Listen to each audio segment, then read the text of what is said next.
Have you ever been trying to finish all your work or your tasks or even the PPT to present on the next day at night while others have already gone home? Even if you continue working on the job that you are having right now, but you don't like it, eventually what you earn will go towards nothing. Some people they know that they don't like this job, but they are having this fear of switching the job. So for those high performers, while they are actually building some achievement on their career path, on their journey, they are actually adding one more and more risk factors towards this year. Instead of wasting 1 or 2 years deciding whether you should stay in the company, why don't just take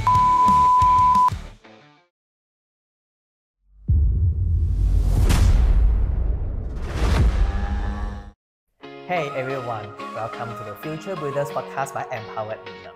I'm Daniel. and I'm Valerie. We are here to help you turn your passion into a fulfilling career and live the life you desire. It's possible to make money while doing what you truly love, and we are doing this right now. Yay!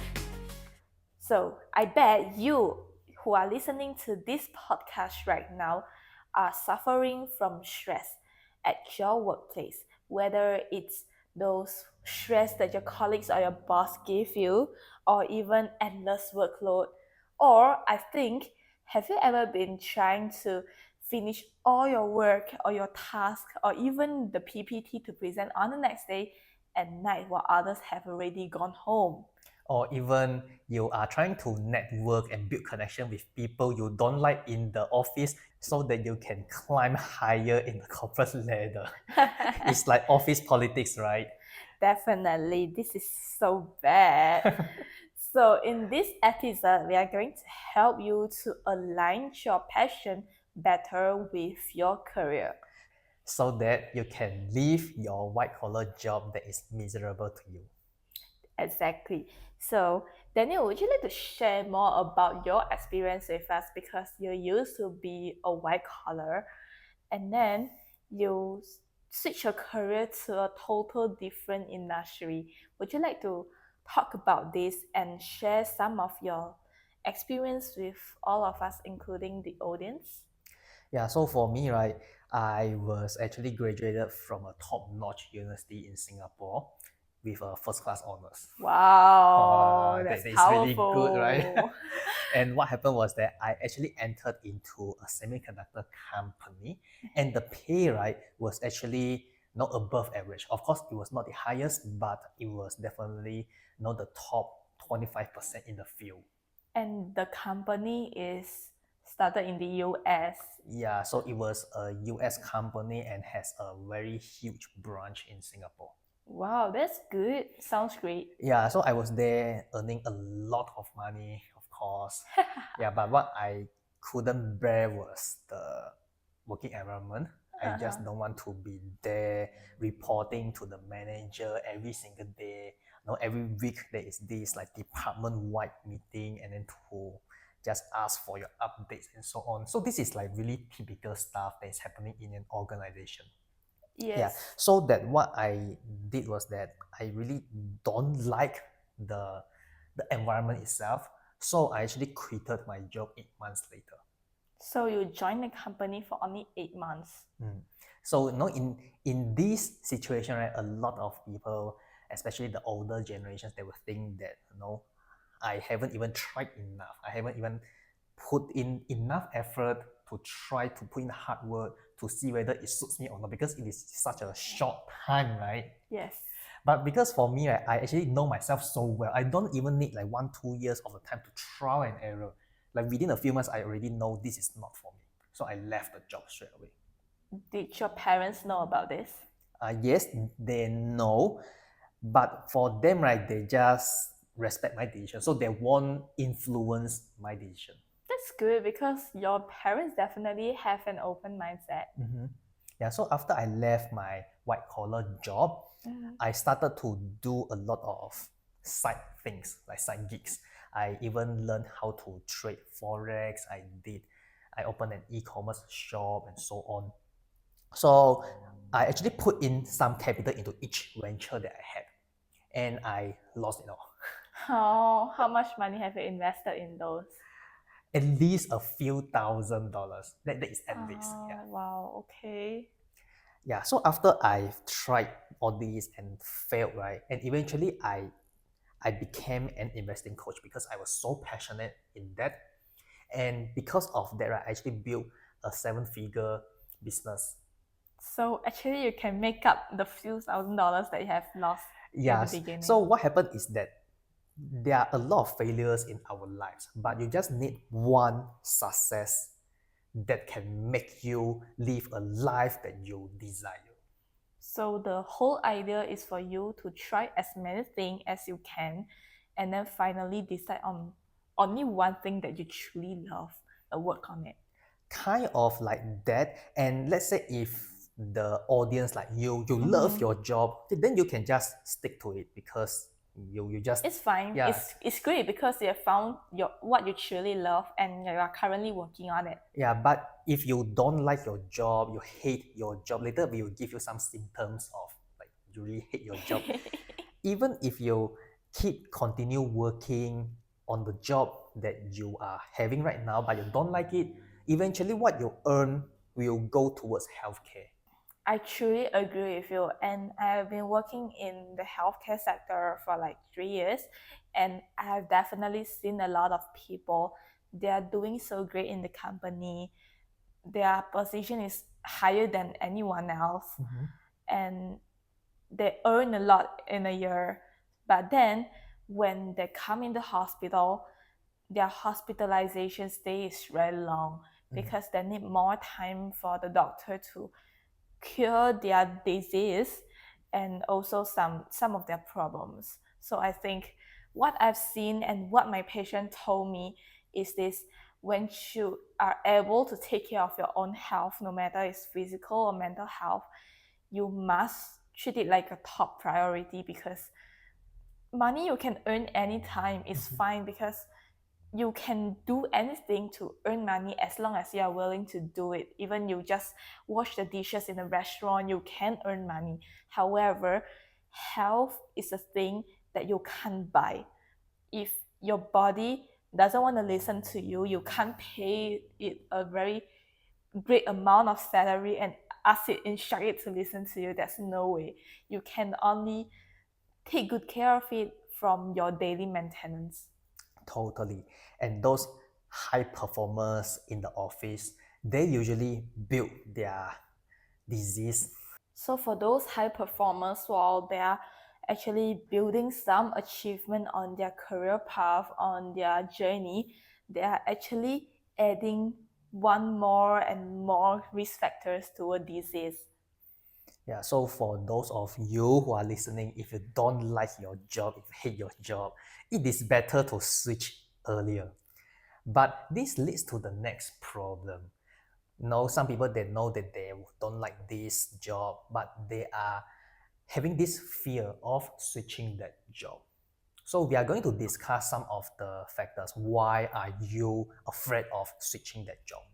I think one of the factors is because maybe some people that have been working in the same industry, same position for like 20 to 30 years, and they spend a lot of money to study, to get the degree for this, and then they have tried very hard for the past few years just to climb up to this position.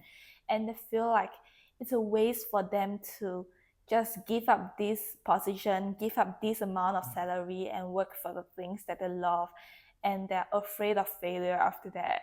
Yeah, so what you describe is actually prestige, meaning to say they have already been so high level in their industry. If they leave, they will lose everything. And the higher a person climbs, the harder it is for the person to leave.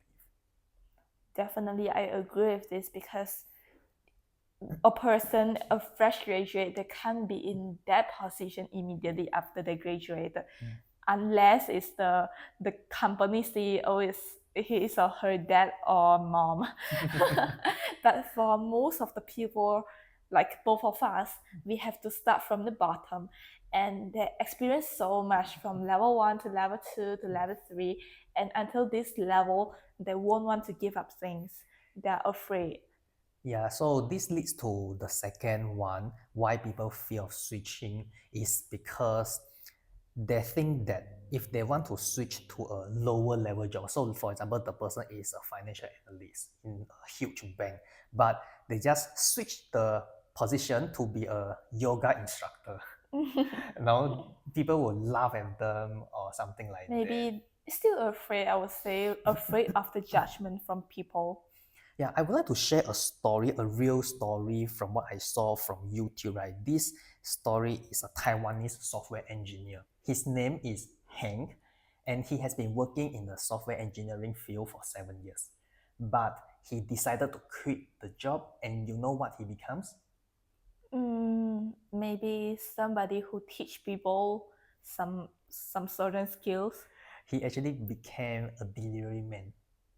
What? Why? I thought delivery man is only those people who can't find a job or who are waiting for the offer to do. Yeah, so let me continue with his stories first. So, because from software engineer to become a delivery man, it is a huge downgrade, and of course, society would definitely laugh at him. At first, he hid this information from his family members, meaning to say he didn't even carry the bag, right, the delivery bag into his house. He just keep it somewhere and just do it. And then when he sent the deliveries, right, he didn't even show his face to the recipient. So you wear the mask for all the time. Yeah, so this is when he was starting out. But sooner or later, right, he found that there is actually no one cares about what he does. No people, those people who are recipients, right, they just, oh, there's a delivery and that's it. For me, I would think, okay, that's a delivery. I just want my food or I just want my stuff. I don't care who you are. Like, it's not none of my business. Yeah, so sooner or later, right, he also realized this. And then he started to put whatever shield down from him. And then he started to do this, continue doing a delivery until now.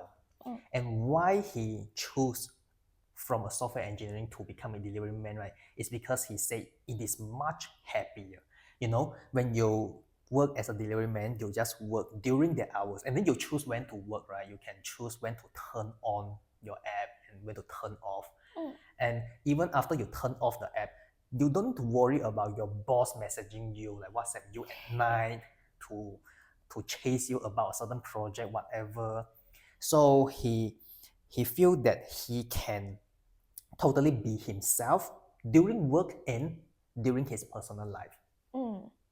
I think he is too powerful that no one else would like to be like him, because it's a norm that everybody thinks you have to have a stable job, stable income in order to live a life that you desire. But I would say actually having a stable job can be a burden for you, because you have to care so much of things. Even after your working hours, you still need to think about your job. Yeah, and I recall during my time in the semiconductor company, right, my manager's manager, what he did was that he was on a 2 weeks vacation. Annual leave taking. Yeah, and then the thing is, every single day you still receive emails from him. Why? During midnight, during the day, whatever. Wait, I thought, isn't he on annual leave and with the family members maybe? Yeah, I also don't know what he does during the vacation, but this is the fact. Once you take up a certain role in your position and when it goes higher, you cannot ignore it, even when you are on a holiday. When you climb to a higher position, the responsibilities on your shoulder is also heavier. So I think that can actually lead to the fear, which is the fear of losing stable income. Because nowadays a lot of people, they buy cars, buy a house, even buy a lot of things with the credit card, and they need the stable income to pay for it. And they think they can't make enough money to pay off the bills with just working on what they truly love. For example, I work as a nurse. However, one of my hobby is actually, let's say, drawing. I really hate my job as a nurse, and I would like to start on totally new path on another career. But I think drawing can make me more money because it's just a little habit. I can do it better than those artists out there. Why would people give me money because of my artwork, right? However, I would say if you have this kind of thought, you're not thinking it in a good way, or you're not thinking it right, because it's not as simple as just become an artist if you love drawing, correct? Correct. And I think the keyword is stable, right? People love to be in stable position, and they want what? They want stable performance, stable review by their manager, so they can get the stable amount of bonus at the end of the year. But I would like to highlight the sentence that I heard from a speaker in a seminar. He says, if you want to be successful, success means uncomfortable. You have to be uncomfortable every day, every time, in order for you to be successful. Yeah, so this is really true, let's say in investing also.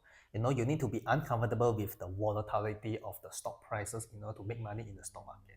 If you just want to be stable with your cash, you just put it in the bank with no substantial return. Fixed deposit. This also leads to our next point. When is the sign for you to decide when to switch, when to move on from your job? Because I heard a lot from my colleagues. They say they hate the job because today they work as afternoon shift, then the next day, according to the schedule, they have maybe off day. However, suddenly the work sister will be here to tell you, hey, tomorrow can you come to work as morning shift nurse? Then you have no choice. You can only say yes. If not, then the work sister won't agree because they really can't find anyone else to replace the empty space. So, on the surface, the sister is asking whether you can work during the shift. But behind that, he is not asking you, but he is requesting you. Of course. And sometimes the sister or brother don't even ask you. They just tell you, like informing you, hey, today you work for afternoon, but tomorrow please come for morning shift. Oh. So you just lose one of your off day. Although it's not really taking away your off day, they will replace it later on. But remember this, your plan is disrupted. Yeah. Maybe you plan to go to somewhere with your family members, or you want to meet a friend who you have not been meeting for maybe a few years, then suddenly finally both of you got off day on this day and you decided to meet up with your friend. However, just because of this request, you got to give up the chance for you to meeting your friend to work in a hospital. Yeah, so in your situation, it applies to those positions whereby it runs 24/7, like nurses, they are day shift, afternoon and night shift. Yeah. So what if those people who are working like Monday to Friday, 9 to 5, like fixed office hours? What are the signs that tells them, I don't want to work on this company anymore? So there's a very famous phrase called Monday Blue. Because Monday is the first day of the working week, and you have off days on weekends, which is Saturday and Sunday. So whenever it's Sunday, then you start to feel like very nervous or very stressful because you need to go work on the next day, and your inner self tell you that you really, really don't want to go. You just want to stay at home with your loved ones. However, you have no choice. You really need to go work. So you bring a very unhappy face, a very dissatisfied face or mood to your office and say hi to your colleagues.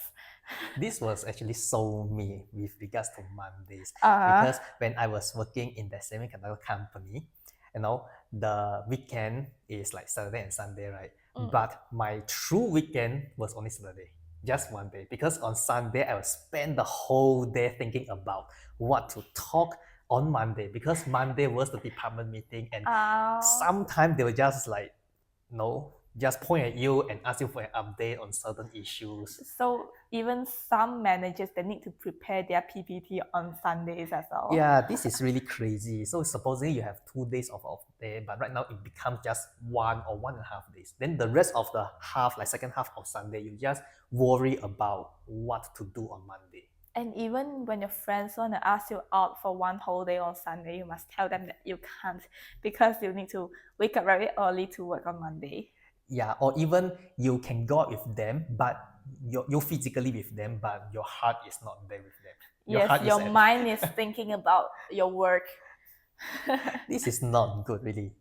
Yes, because this is so stressful that your work have like go deep into your life. It's everywhere. So they always say work-life balance, but is it very balanced?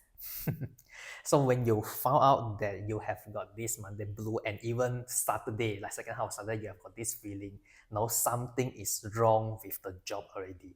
And the next thing is, let's say when your values and passions don't align with the job itself, or you stop learning things, or you stop growing in the company. So every single day you just go there and do repeated work without any new knowledge coming to you, then there's no point on staying on that job. Or even there's something for you to learn. However, you just don't feel like learning anymore because you lost your passion totally. You have no mood to learn it. You feel like, why should you learn this? Because it doesn't apply to you. Yeah, so this was like related to you, right? Because you are an intern in the hospital, and then you got to learn a lot of stuff, but in your mind you just don't want to learn. For me, yes. Of course, there are a lot of things for me to learn. Even I've learned them. There are always chances for me to practice the skills. Like back then, I'll always find chance to practice all my skills on real patients. But I'll make sure I do the steps correctly before I do it on a real patient. But now, for me, I feel like it's fine for others to take it as well because I don't really need it. I won't be staying here. Why should I learn it? And nowadays, even the patients, they always praise me, and even my preceptors, they always say that I've been doing a very good job. However, I don't feel happy truly because I feel like, why am I here? I shouldn't be here. But you still do a very good job. It means that you are responsible in whatever that you are doing. I try, but sometimes I'm not really trying. Sometimes I feel so tired. But that means that you could excel in doing what you truly love. Because when you bring that mindset, when you bring that responsibility in, you can do really well. Yes. So whenever your boss or your colleagues or even the clients praise you, however, you don't feel happy internally, you just say thank you without feeling happy, maybe that's a sign for you to quit the job as well, because no matter how well you have done, no matter what achievement you have achieved, it doesn't align with your passion anymore. Great. And another sign is time to move on, right? It is not really related to yourself, but it is related to your colleagues or bosses. Let's say when you have toxic boss, toxic colleagues, then you cannot bear with them anymore. You don't want to stick your face and smile with them every single day, and you can just leave. For example, those bosses or even colleagues who are so sabotaging, they will find fault on you even it's not your fault. So I don't think it's a time for you to stay, because although a lot of people will advise you to stay, since there will be a lot of similar people out there, like what my mom say, she says no matter how many jobs you have been changing, you will definitely meet certain kind of people. This one actually agree. However, instead of working in an environment with the people that you don't like at all, why don't you try to find another environment, working with another people until you find one who you really love, or the environment you really enjoy yourself while working. Next, I want to cover about struggles. Now, every single person at some point of their career, they definitely have got struggles or they are having some difficulties in their work, and then they are considering whether they want to continue on this path or they want to consider changing to another job. Because we all know that struggle is a part of a journey and you definitely need to overcome some challenges. But is the challenge worth it? Yeah, so the thing is how to differentiate whether this challenge is good for you or it doesn't serve any value to you. So you can just think about this challenge that you're having right now in your career. And then if you are trying to solve some problems or create some great project, and then you feel good about the project, you feel that once it has been done, it will be so great, it can benefit how many person, it can provide how much value. Not if your intention, I mean, not intention, but if your feeling is good towards that project, then it means that this challenge is worth taking. You should continue working on this path. However, you feel like this challenge is just an extra thing. You don't even need this challenge to grow, or you don't feel happy after this challenge has been solved, and you feel like you are not bringing any values to yourself. You are serving people but not serving yourself. It's a good time for you to seek a new opportunity, maybe. Yeah, so even let's say when you are really scared of doing that thing already every single day, you are daunted on the job, on the challenge, then it might mean that this is not serving yourself in the long term. Of course, you can't use just one challenge to define it to make your own decision. However, you can take your time to observe a little bit. If you still doubting whether you should stay or you should leave, you can take a few challenges and analyze them and see how. Or you can take our challenge, right? Yes, if you are worrying about your job, your stable income, or whatever, thinking whether you should stay put in your current position and continuously strive and thrive, or it's time for you to seek a new opportunity instead, feel free to head over to a free quiz called Stay or Slay quiz at www.empoweredlion.com/double S. It's a great tool to help you make your decision on your career journey. This will be the best 15 minutes that you will spend on understanding whether you should leave or you should stay. Yes, instead of wasting 1 or 2 years deciding whether you should stay in the company, why don't just take these 15 minutes of quiz to help you with that? Yeah, so let us move on to the next part. Assume that you have already Make up your mind thinking to change your career, then how can you have a smooth transition into a job that you truly love, that truly aligns to your passion? Yeah, so first of all, the first very important point is, of course,